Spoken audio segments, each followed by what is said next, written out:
पुढच्या प्रश्न मॅम, आणखी तुम्ही जेवढ्याही आता तुमच्या याद्या आल्या उमेदवारांच्या, तर प्रत्येक उमेदवाराच्या नावासमोर, तुमच्या नावाचे सर्वांच्या नावासमोर तुम्ही त्यांची जात लिहिलेली आहे. तर एकीकडे बाळासाहेब जातीयंताचा लढा तुम्ही महाराष्ट्रात सुरू केला होता, टीसीवरची जात हटवायची तुम्ही म्हणत होता. तर उमेदवाराच्या नावासमोर जात लिहिण्यामागचं काय? आम्ही असं एक दाखवण्याचा प्रयत्न केला आहे, तो म्हणजे की उमेदवाराच्या माध्यमातून पक्ष हा इन्क्लुझिव्ह आहे, सगळ्यांनाच घेऊन चाललाय. आम्ही लवकरच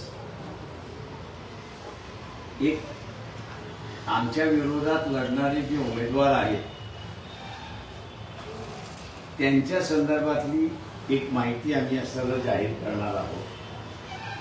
आणि त्यावरून आपल्याला असं कळेल की आम्ही असं त्या उमेदवाराचा समाज हा मेन्शन का केला हे आपल्याला लक्षात येईल. तुम्ही निवेदन सुरू करायच्या आधी एनआरसी आणि सीए दोन्ही कायद्यांबद्दल तुम्ही शंका उपस्थित केली होती. उत्तराखंडमध्ये समान नागरी कायदा लागू झाला. कालच अमित शहानी त्यांच्या भाषणात कायदे समान नागरी कायदा या 24च्या निवडणुकीनंतर आम्ही लागू करतो. तर संविधानाला काही धोका हा कायदा लागू केल्यानंतर आहे का? लोकांच्या मनात शंका आहे.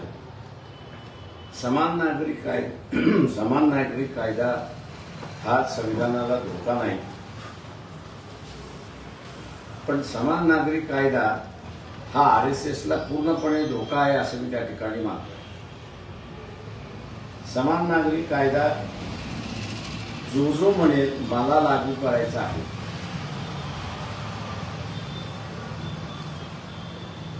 तो शासनाला लिहून देणार की यापुढे मला हिंदू कायदा लागू नाही, मला असताना यापुढे समान नागरिक कायदा लागू करावा.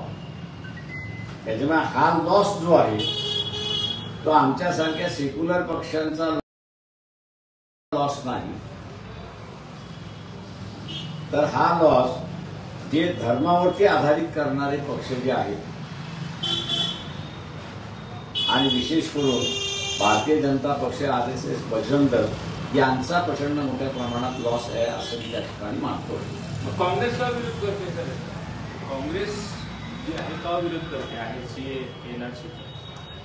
मैं एक अलग से प्रेस कॉन्फ्रेंस लेके आपका जवाब दूँ. सर, तुम्ही आता म्हटलं की संविधानाला धोका नाही या कायद्यामुळे आणि भाजप किंवा संघाला या कायद्याचा धोका होऊ शकतो. सर, म्हणजे स्वतःच्या हातानं स्वतःच्या काळात कुऱ्हाड मारणं ज्याला म्हणते तसा प्रकार आहे, का ते करतात? मुळात प्रश्न असा आहे त्याच्यामध्ये की त्यांना असं वाटलं होतं की मुसलमान याला असणारा विरोध करेल. मुसलमानांच्या असणाऱ्या काही बऱ्याच बैठका झाल्या आणि बऱ्याच बैठकांमध्ये त्यांना अनेक जणांनी समजावून सांगितलं की आर्टिकल 25 आणि आर्टिकल 26 याप्रमाणे धर्म आणि धर्मनियम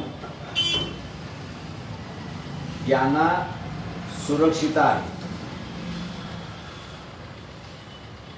कॉमन सिव्हिल कोड जो येणार किंवा तिथे असणारा